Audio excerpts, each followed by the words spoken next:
We're hearing that Bernie Sanders is lit. He is super upset with everything that's going on with the airlines, and he's trying to impose some pretty significant fines. They are saying that you need to be reimbursed if you miss your flight, your meals, your hotel. You need to be taken care of because this is not okay. And the question that's going to come down to is what happened to the stimulus money. Now take a look at this, you guys. Bernie Sanders calls a potential 2024 presidential rival Buttigieg over the flight cancellation delays. Earlier this week, Sanders sent a letter to Buttigieg calling on immediate action to address the situation. Now, in this article, it says that domestic airfare has risen 47% since January of this year. Just 6 months ago, some travelers told Fox News the impact of high inflation delayed their travel plans. Now, Sanders is calling for airlines to refund passengers for flights delayed over an hour, and they're talking about some hefty fines. $27,500 per seat. And you guys, we're gonna get into all the details of this because they're saying, listen, you'll recall 2 years ago when airlines were just totally falling apart because of the pandemic, the federal government sent out the taxpayer money to build them out of $54 billion. And now they are saying that these airlines, they've taken massive layoffs across the board. And now they are booking all of these flights and they are knowing that they are not going to be able to fulfill them. And then they're just delaying and canceling on people. And Bernie Sanders is furious, saying it's not okay for us to bail you out, take taxpayer money, and then to not deliver and cancel all of these flights on people overbooking, knowing that you can't fulfill the need. Let me know your thoughts, you guys. But it seems like it's coming down to this question for a lot of the stimulus provisions.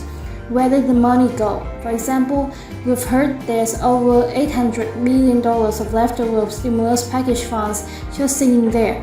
Why has it not gone out to the American people in the form of stimulus check, child tax credits, providing some sort of relief for student loan debt, $200, bump off Social Security, all of these stimulus provisions that we have heard promised, not fulfilled. Where is the money going now, you guys? We have heard that President Joe Biden right now is taking into consideration executive orders for fourth stimulus checks as we have these record high gas prices. And also we're hearing that a stimulus package is going to be on the way through the process of reconciliation. Senator Joe Manchin is on board and working on that right now with Senate Majority Leader Chuck Schumer for the delivery on that. But here's the thing, many times they're sending this out and you have to apply because they don't know who is eligible and they only have the money for a limited amount of time. If you miss the window of opportunity, it just goes back to the government. You miss out the money that you should have got. And now we're hearing that there is massive overbooking of these flights that they know that they cannot maintain, and people across the board are getting cancelled and delayed.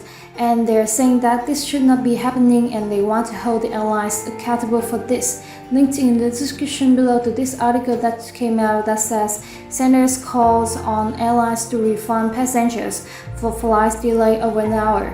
It says Senator Bernie Sanders urged Transportation Secretary people to check on Tuesdays to impose fines on airlines for significant delays, becoming the latest lawmaker to step up the pressure on the industry as consumers raise complaints after airlines received tens of billions of dollars in pandemic aid.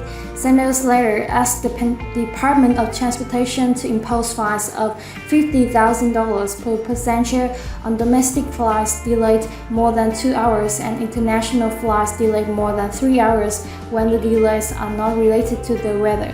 And we've been hearing a lot of this cancellation. They are saying, oh, it's due to the weather. Given all the generous taxpayer support that has been provided to the airline industry, all of us have the responsibility to make sure that passengers and crew members are treated with respect, not contempt, Sanders wrote. He has asked me to check department to fine airline $55,000 per passenger if they cancel flights when they know cannot be fulfilled. Staff pointed to American airline pilot and union spokesperson interview with the CNBC last week. claiming that the airline was building its schedule to an inhumane level, saying they are knowingly jam-packing these flights and knowing that they don't have the staff to support it. Now, senators also demand that airlines be required to promptly refund passengers for flights delayed for more than an hour and provide messenger delayed more than 4 hours with meals and lodging as well, saying, listen, you're messing up people's plans, you need to compensate them for what you're doing knowingly. Airlines received $54 billion in pandemic aid to preserve the payrolls, but the companies have defended their decision to reduce staff. So yes, they received the money to keep their employees on board and then let them go, particularly when federal aid temporarily lapsed at late 2020. Many regional airlines now face significant pilot staffing shortages, causing schedule cutbacks and delays as demand resurgence. Now, airlines pin some of the blame on staffing shortages at air traffic control facility managed by Federal Aviation Administration or the FAA. Although the agency claims there is no system-wide shortage and issue, now how issues have occurred for a few hours at a few facilities. The finger-pointing has continued as passengers are left stranded, with travelers now bracing for a potentially brutal 4th of July travel period as airlines struggle to meet high demand.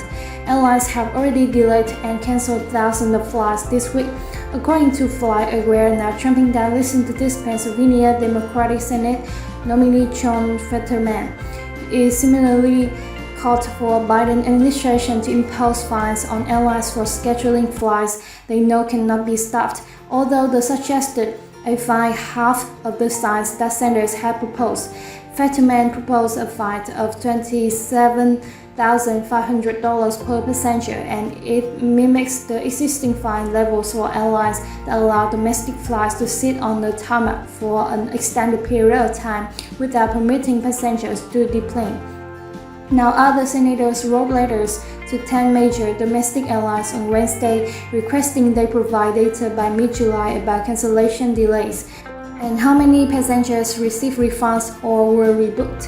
Drivers facing other challenges. The gas prices are insane. The national average now around $4.81 a gallon. Still a bargain compared to California, where gas hovers around $6 and prices are projected to scrape even higher.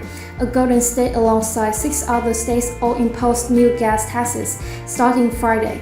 Nonetheless, some drivers still happily shouting out the green to see some red, white, and blue.